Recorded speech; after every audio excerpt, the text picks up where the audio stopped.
न जायते नियते वा कदाचिन्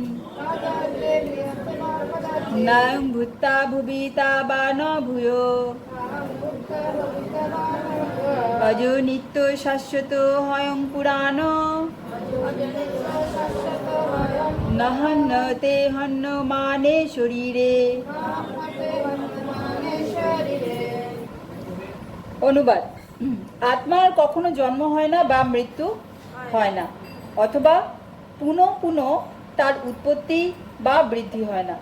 তিনি জন্মরহিত, শাশ্বত, নিত্য এবং পুরাতন হলেও চিরনবীন। শরীর নষ্ট হলেও আত্মা কখনো বিনষ্ট হয় না। তাৎপর্য শিল প্রভুপাদ কি? গুণগতভাবে পরমাত্মা ও তার পরমাণু সদৃশ অংশ জীবাত্মার মধ্যে কোনো পার্থক্য নেই। পরমাত্মা এবং পরমাত্মাকেও আমরা দেখতে পাই না, জীবাত্মাকেও আমরা দেখতে পাই না। অ্যাকচুয়ালি দিক থেকে গুণের দিক থেকে কোনো পার্থক্য নেই। তাহলে জড়দেহের যেমন পরিবর্তন হয়, আত্মার তেমন কোনো পরিবর্তন হয় না। তাই আত্মাকে বলা হয় কূটস্থ, অর্থাৎ কোনো কালে কোনো অবস্থায় তার কোনো পরিবর্তন হয় না। জড়দেহের 6 রকমের পরিবর্তন দেখা যায়। মাতৃগর্ভে তার জন্ম হয়, তার বৃদ্ধি হয়, কিছু কালের জন্য স্থায়ী হয়, কিছু ফল প্রসব করে, ক্রমে ক্রমে তা ক্ষয়প্রাপ্ত হয় এবং অবশেষে তা বিনাশ হয়। আত্মার কিন্তু এই রকম কোনো পরিবর্তন হয় না। আত্মার কখনো জন্ম হয় না, কিন্তু যেহেতু সে জড়দেহ ধারণ করে তাই সেই জড় দেহটির জন্ম হয়। যার জন্ম হয় তার মৃত্যু অবধারিত, এটিই প্রকৃতির নিয়ম। তেমনি আবার যার জন্ম হয় না তার কখনো মৃত্যুও হতে পারে না। আত্মার কখনো জন্ম হয় না, তাই তার মৃত্যুও হয় না। আর সেই জন্য তার অতীত, বর্তমান অথবা ভবিষ্যৎ বলে কিছুই নেই। সে নিত্য, শাশ্বত ও পুরাতন। অর্থাৎ কবে যে তার উদ্ভব হয়েছিল তার কোনো ইতিহাস পাওয়া যায় না। আমরা দেহ চেতনার দ্বারা প্রভাবিত, তাই আমরা আত্মার জন্ম ইতিহাস খুঁজে থাকি। কিন্তু যা নিত্য, শাশ্বত, তার তো কোনো শুরু থাকতে পারে না। দেহের মতো আত্মা কখনো জরাগ্রস্ত হয় না। তাই বৃদ্ধ অবস্থাতেও মানুষ তার অন্তরে শৈশব অথবা যৌবনের উদ্যমতা অনুভব করে। দেহের পরিবর্তন কখনোই আত্মাকে প্রভাবিত করে না।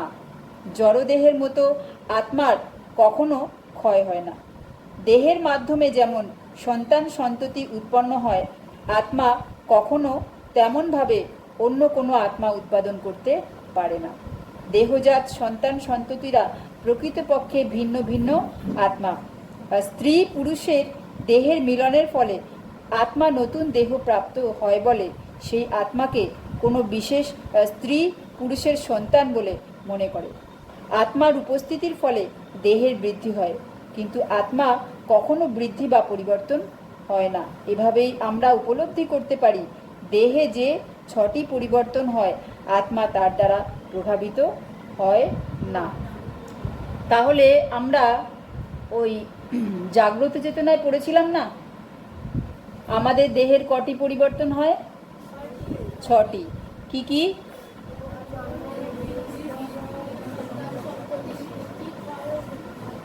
জন্ম, বৃদ্ধি, স্থিতি,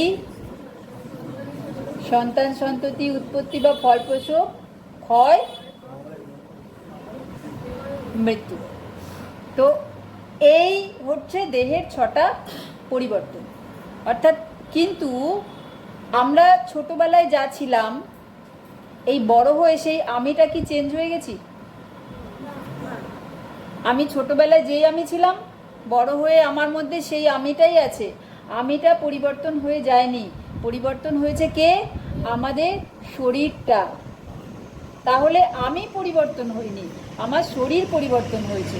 তাহলে বোঝা যাচ্ছে এখানে যে শরীরটা আমি না, আমি অন্য কিছু। এই শরীরটা আমি যদি বলি এই বইটা আমি, সেটা ঠিক না ভুল?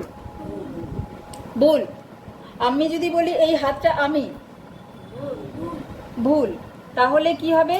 এই বইটা আমার, হাতটা আমার। একবার বাগানে ছিল, প্রভুপাদ বসেছিল, একটা বাচ্চা প্রভুপাদের কাছে এসেছে। তো প্রভুপাদ বাচ্চাটাকে জিজ্ঞেস করছে, এই জামাটা কার? বাচ্চাটা বলছে, এটা আমার। আমিটাকে? জামাটা বাচ্চাটা নয়, তাহলে সেই আমিটাকে? তাহলে আমিটা যেহেতু শরীর নয়, তাহলে আমিটা হচ্ছে আত্মা, যাকে আমরা দেখতে পাই না। শরীর যেমনি পরিবর্তন হয়, আত্মার পরিবর্তন হয়, কিন্তু শরীর পরিবর্তন হয় জন্ম, মৃত্যু, জরা, ব্যাধি, সন্তান সন্ততি উৎপন্ন, বৃদ্ধ হয়, কিছুকাল ভয় প্রসব করে, বড় থেকে ছোট, ছোট থেকে বৃদ্ধ, বৃদ্ধ থেকে মৃত্যু। এইভাবে জীবের শরীরের পরিবর্তন হয়, কিন্তু আত্মার যে পরিবর্তন হয়, আত্মা অমনি কোনো বড়ও হয় না, আত্মা অমনি কোনো ছোটও হয় না, আত্মা বৃদ্ধও হয় না, আত্মার মৃত্যুও হয় না। আত্মার কোনো জন্মের ইতিহাসও নেই, আত্মার কোনো মৃত্যু ইতিহাসও নেই। আত্মা না জন্মেছে, আত্মা না মৃত্যু হয়েছে। তাহলে কি হয়? আত্মাটা ট্রান্সফার হয়ে যায়। যখন আমরা শরীরটা ছাড়ি, সেই শরীরের মধ্যে যে আমাদের সূক্ষ্ম দেহ, মন, সূক্ষ্ম দেহ কি কি? মন, বুদ্ধি এবং অহংকার, এবং আত্মা এবং পরমাত্মা। তাহলে আমাদের বডি ছাড়ার সঙ্গে সঙ্গে সোলটা ট্রান্সফার হয়ে যায়। সঙ্গে কি নিয়ে যায়? মন, বুদ্ধি, অহংকার, অর্থাৎ সূক্ষ্ম শরীর। তাহলে আমরা যে বলি আমরা একা এসেছি, একা যাব, তাহলে একা আসিও না, একা যাইও না। আমাদের মৃত্যুর সঙ্গে সঙ্গে সেই মনে যা ক্যারি করি, রাগ, লোভ, হিংসা, হ্যাঁ, অহংকার, ইগো, যা যা ক্যারি করি আমরা একে অপরের প্রতি, যে মেন্টালিটিটা আমাদের মৃত্যুর আগে পর্যন্ত থাকে, ওটা আমাদের সঙ্গে যায়, দিয়ে সেইভাবে বডি ট্রান্সফার হয়, সেই বডিতে ট্রান্সফার হয়, সেই বডিতে পুরোটা নিয়েই ট্রান্সফার হয়ে যায়। সেই সোলটা, আত্মাটা আমাদের চেতনার মধ্যে যা যা থাকে সেই সময় পুরোটা নিয়ে সেই বডিতে ট্রান্সফার হয়ে যায়। তাই জন্য আমাদের বিভিন্ন রকমের মানুষ বিভিন্ন চেতনা সম্পন্ন। আমরা ভাবি যে আমাদের একটি ছেলের সঙ্গে বিয়ে হবে, ছেলেটি ভাবে একটি মেয়ের সঙ্গে বিয়ে হবে, সেভাবে ও আমার কথা শুনে চলবে, ও ভাবে সে আমার কথা শুনে চলবে। লাস্টে কেউ কারোর কথা শুনলো না, ফলে যে যার, কেউ কারোর কথা শুনে চলবে কি করে? কেউ কারোর মনের মতো হতেই পারবে না। কেন?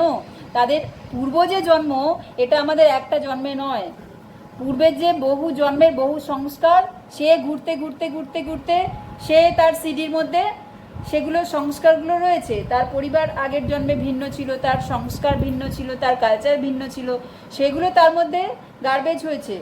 ছেলেটির আলাদা পরিবার থেকে এসছে, আলাদা সংস্কার, তার আলাদা কালচার, তা দুটো সোল আলাদা আলাদাভাবে সংস্কার নিয়ে এসছে, সূক্ষ্ম শরীর নিয়ে এসছে, নিয়ে এবার দুজনে একসাথে একটা সময় আছে একসাথে। এটা যদি কেউ মনে করে যে সে ও আমার মতো চলবে বা ও আমার মতো চলবে, সেটা কখনোই অ্যাডজাস্ট হবে না। অ্যাডজাস্ট করতে হবে, এটা বুঝতে হবে তার সংস্কার আলাদা, তার সংস্কার আলাদা, দুজনের সিডি আলাদা আলাদা। তো এইভাবে অ্যাডজাস্ট করতে করতে আবার যে নতুন যে সন্তান জন্ম নিল, তারা ভাবলো যে এটা হচ্ছে হয়তো ব্ল্যাঙ্ক সিডি, এটার মধ্যে আমরা যা লিখব সেটাই হবে। বাচ্চা ব্ল্যাঙ্ক সিডি তারা মনে করে, মানে কিছু নেই, সে কোনো সংস্কার নিয়ে আসেনি, তাই বাবা মা চায় সেটার মধ্যে যা লিখবে তারা সেটাই করবে। কিন্তু এটা আবার ভুল। নতুন করে সেও তো ব্ল্যাঙ্ক সিডি হয়ে আসে না। তারা একটা এজ পর্যন্ত, একটা বয়স পর্যন্ত তারা শোনে, কিন্তু যখনই তাদের নিজস্ব বুদ্ধি হয়, তাদের পূর্বজন্মের সংস্কার তারা অ্যাপ্লাই করবেই।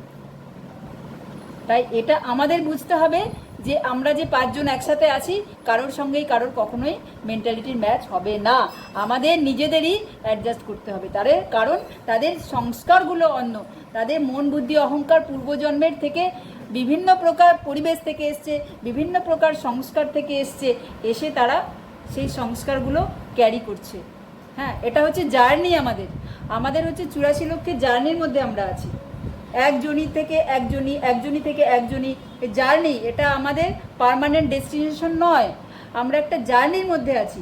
জার্নির মধ্যে থাকতে থাকতে আমাদের ডিফারেন্স রিলেটিভ হয়েছে, ডিফারেন্স বাড়ি হয়েছে, ডিফারেন্স ঘর হয়েছে, ডিফারেন্স পরিবেশ হয়েছে, সেটা ছেড়েছি। মৃত্যুর সময় সেটা ছেড়েছি, আবার গিয়ে আর একটা বডিতে পেরেছি, তার মধ্যে আবার ডিফারেন্স সব গিয়ে আবার ছেড়েছি, দিয়ে এইভাবে জার্নি হতে হতে হতে হতে ওপরে উঠতে উঠতে উঠতে জার্নিতে আমরা এখন হিউম্যান বডি পেয়েছি। তা একটা জার্নিতে আছি। তা কত কোটি কোটি জন্মের আমরা জার্নিতে আছি, কত কোটি কোটি বার বডি চেঞ্জ করেছি, কত কোটি কোটি বার রিলেশন চেঞ্জ করেছি, কত কোটি কোটি বার এনভায়রনমেন্ট চেঞ্জ করেছি। তা প্রত্যেকটা সংস্কার আমাদের এই সোলের মধ্যে রয়ে গেছে, তারপরে গিয়ে আমরা এই হিউম্যান বডি পেয়েছি। তাহলে এতগুলো সংস্কার কখনোই ম্যাচ করবে না। তাই এই জন্মেও আমাদের জাস্ট কর্ম করতে হবে, আমাদের যার যেটা ডিউটি, আজ নিরাসক্তভাবে, আসক্তিহীনভাবে, কারণ এটা আমাদের জার্নি, এখানেও কেউ কারণ আমাদের সঙ্গে যাবে না।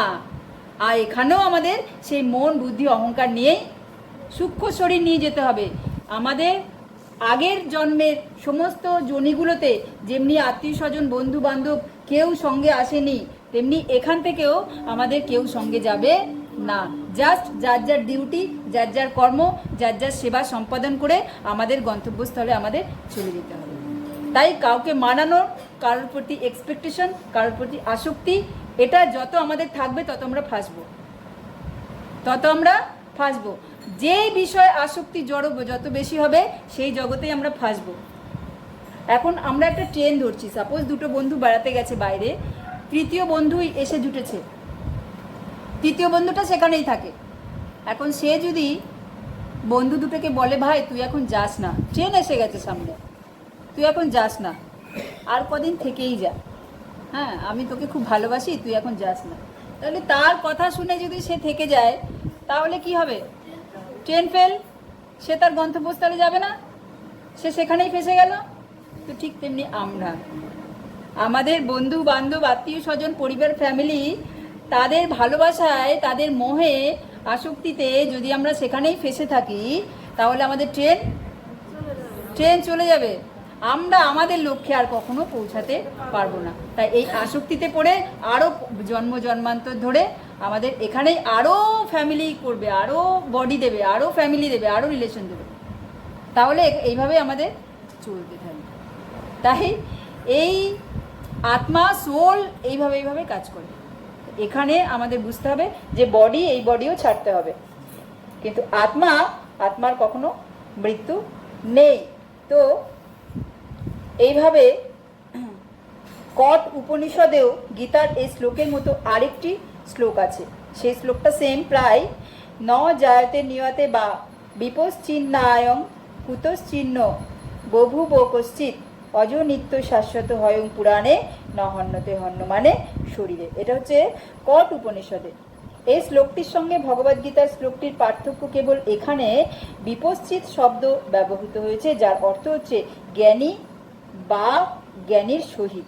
আত্মা পূর্ণ জ্ঞানময় অথবা সে পূর্ণ চেতন, তাই চেতনাই হচ্ছে আত্মার লক্ষণ। এমনকি আত্মাকে হৃদয়ের মধ্যে দেখা না গেলেও চেতনার প্রকাশের মধ্যে দিয়ে তার উপস্থিতি অনুভব করা যায়। অনেক সময় মেঘের আড়ালে ঢাকা পড়ে যাবার ফলে অথবা কোনো কারণে সূর্যকে দেখা যায় না, কিন্তু সূর্যের আলো সর্বদাই সেখানে রয়েছে। এবং আমরা দৃঢ়ভাবে বিশ্বাস করি যে এখন দিনের বেলা ভোরের আকাশে যখনই একটু আলোর আভাস দেখতে পাওয়া যায় তখনই আমরা বুঝতে পারি আকাশে সূর্য উদয় হয়েছে। ঠিক তেমনই মানুষই হোক বা পশুই হোক, কীটপতঙ্গই হোক বা উদ্ভিদই হোক, একটুখানি চেতনার বিকাশ পেলেই আমরা তাদের মধ্যে আত্মার উপস্থিতি অনুভব করতে পারি। আত্মার সচেতনতা ও পরমাত্মার সচেতনতার মধ্যে অবশ্য অনেক পার্থক্য রয়েছে, কারণ পরমাত্মা হচ্ছেন সর্বজ্ঞ। তিনি সর্ব অবস্থায় ভূত, ভবিষ্যৎ ও বর্তমান সম্বন্ধে সম্পূর্ণভাবে অবগত। স্বতন্ত্র জীবের চেতনা বিস্তৃতিপ্রবণ। সে যখন তার সচ্চিদানন্দময় স্বরূপের কথা ভুলে যায় তখন সে শ্রীকৃষ্ণের পরম উপদেশ থেকে শিক্ষা ও আলোকপ্রাপ্ত হয়। কিন্তু শ্রীকৃষ্ণ বিস্মরণশীল জীবের মতো নয়। যদি তাই হতো শ্রীকৃষ্ণের ভগবদ্গীতার উপদেশাবলী অর্থহীন হয়ে পড়ত। আত্মা দুই রকমের, অনু আত্মা ও পরমাত্মা বা বিভু আত্মা। কট উপনিষদে তার বর্ণনা করে বলা হয়, অনর নিয়ান্মহত মহিয়ান আত্মস্থ জন্ম নিহিত গুহায়াম তমক্রতু পশ্চতি বিত শোক ধাতু প্রসাদান্ম হি মানমাত্মান। পরমাত্মা ও জীবাত্মা উভয় বৃক্ষ সদৃশ জীবদেহে হৃদয়ে অবস্থিত, যিনি সবসময় রকম জড় বাসনা ও সব রকম শোক থেকে মুক্ত হতে পেরেছেন। তিনিই কেবল ভগবানের কৃপার ফলে আত্মার মহিমা উপলব্ধি করতে পারেন। ভগবান শ্রীকৃষ্ণ হচ্ছেন পরমাত্মারও উৎস, যা পরবর্তী অধ্যায়ে বিশদভাবে ব্যাখ্যা করা যাবে। আর অর্জুন হচ্ছেন তার প্রকৃত স্বরূপ সম্পর্কে আত্মবিস্তৃত জীবাত্মা। তাই তাকে শ্রীকৃষ্ণের কাছ থেকে অথবা তার সুযোগ্য প্রতিনিধি সদ্গুরুর কাছ থেকে এই পরম তত্ত্ব জ্ঞান লাভ করতে হয়। তার মানে আমরা আত্মা আছে সেটা বুঝবো কি করে?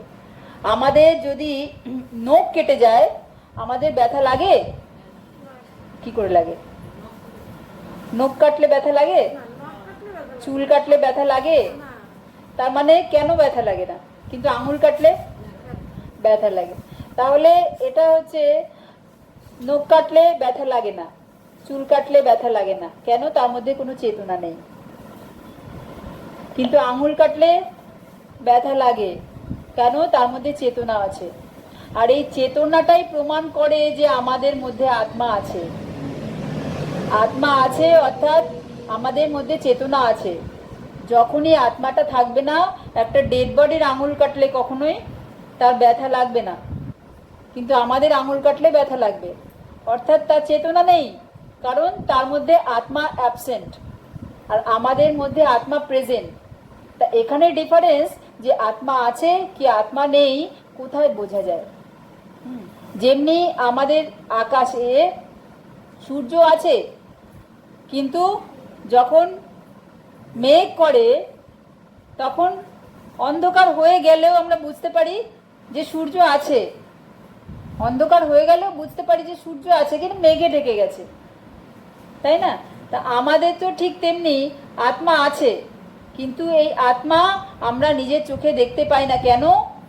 কেন?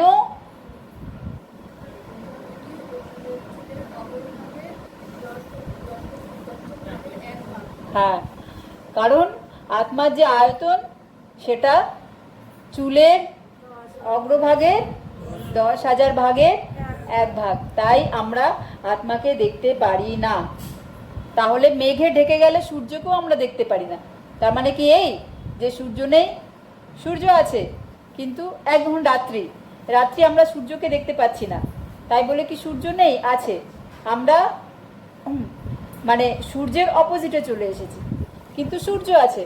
সূর্য বলে অস্ত যায়, সূর্য অস্ত যায় না, আমাদের পৃথিবীটা পেছনে ঘুরে যায়, তাই সূর্য আছে আমরা দেখতে পাই না। যখন তেমনি ঠিক আমাদের মধ্যে আত্মাও আছে, কিন্তু আমরা সেই আত্মা এত ছোট যে আমরা আত্মাকে দেখতে পাই না, কিন্তু চেতনার সাহায্যে বুঝতে পারি যে আমাদের আত্মা আছে। যখন আমাদের চেতনা থাকে না, অর্থাৎ আত্মা চলে যায় কিন্তু বডিটা পড়ে থাকে। তাহলে একটা বাড়িতে একজন মারা গেছেন, তো একজন এসে বলছে কি হয়েছে, তা স্ত্রীটা বলছে সে চলে গেছে। তা বলছে কোথায় চলে গেছে? তুমি যার জন্য কাঁদছো সে তো এখানেই আছে। তাহলে চলেটা কি গেছে? সে চলে গেছে, তাহলে সেটাকে নিশ্চয়ই বডি নয়, তাহলে বডিটা নয়, তাহলে সেটা হচ্ছে আত্মা। তার মানে আমরা অজান্তেই কিন্তু ভগবানকে ভালোবাসছি। আত্মা আর পরমাত্মা যখন বডির মধ্যে না থাকে তা আমরা ওই শরীরটাকে ভালোবাসি না। বাসি না। যাকে আমরা সারা জীবন যাকে ছাড়া থাকতে পারি না, 1 ঘন্টা যাকে ছাড়া চলে না, হ্যাঁ, যাকে আমরা এত ভালোবাসি, আত্মার পরমাত্মা যখন সেখান থেকে চলে যায়, কত তাড়াতাড়ি আমরা ওই বডিটাকে শ্মশানে নিয়ে যাবো, ভালোবাসা শেষ। সেই বডিটা দেখেই তখন যদি বলা হয় এত ভালোবাসি, তা কেন বডিটা নিয়ে যাবে? বডিটার সঙ্গে কেন থাকবে না? সেই বডিটা দেখেই তখন আমরা ভয় পাই। যাকে আমরা এত ভালোবাসি, সারা জীবন যার সঙ্গে কাটালাম, সারাটা জীবন জন্ম থেকে মৃত্যু পর্যন্ত বা বিবাহ থেকে একদম মৃত্যু পর্যন্ত যার সঙ্গে আমরা কাটালাম, যাকে আমরা এত ভালোবাসলাম, সামান্য একটা আত্মা পরমাত্মা চলে গেল বলে তাকেই আমরা, সেকেন্ড লাগলো না তাকে আমরা ভুলে যেতে, তাড়াতাড়ি করে কত তাড়াতাড়ি তাকে আমরা বের করব। কেন? তার মধ্যে যে মূল্যবান বস্তুটার সঙ্গে আমরা থাকছি সেটাই তো নেই, আত্মা পরমাত্মা। অর্থাৎ আমরা অজান্তেই সেই শরীরকে ভালোবাসি না, অজান্তেই কিন্তু আমরা ওই আত্মা পরমাত্মাকেই ভালোবাসি, অর্থাৎ ভগবানকেই ভালোবাসি। কিন্তু যদি আমরা জেনে ভালোবাসি, এটা যদি জ্ঞানত ভালোবাসি, সেটাই হবে ভক্তি। যখনই আমরা একটা জীবকে আত্মা জেনে, পরমাত্মা জেনে, তার মধ্যে ভগবান আছে, এটা জেনে জ্ঞানের সঙ্গে ভালোবাসবো, যে আমরা এই শরীরটাকে না, আমরা শরীরের মধ্যে যা আছে আমরা তাকে ভালোবাসবো, আত্মাকে ভালোবাসবো, পরমাত্মাকে ভালোবাসছি। এই জ্ঞান লাভ করে যে আমরা জ্ঞানত জেনে যে ভালোবাসবো, সেটাই ভক্তি। আমরা ভালোবাসছি কিন্তু অজ্ঞান, সেটা আমরা জানি না যে আমরা কাকে ভালোবাসছি। আমরা ভাবছি আমরা শরীরটাকে ভালোবাসছি, শরীরটাকে তো ভালোবাসছি না। যদি ভালোবাসছি, ডেড বডিটা আমরা রেখে দিতাম যত্ন করে, আমরা কখনোই সেটা শ্মশানে নিয়ে যেতাম না, কিন্তু তাকে আমরা ভালোবাসছি না, তাই আমরা অজ্ঞানত। এটা জ্ঞানত যখনই হবে তখনই আমরা ভক্তি করব, এটার নামই ভক্তি। অর্থাৎ জ্ঞান আর অজ্ঞানের তফাৎ।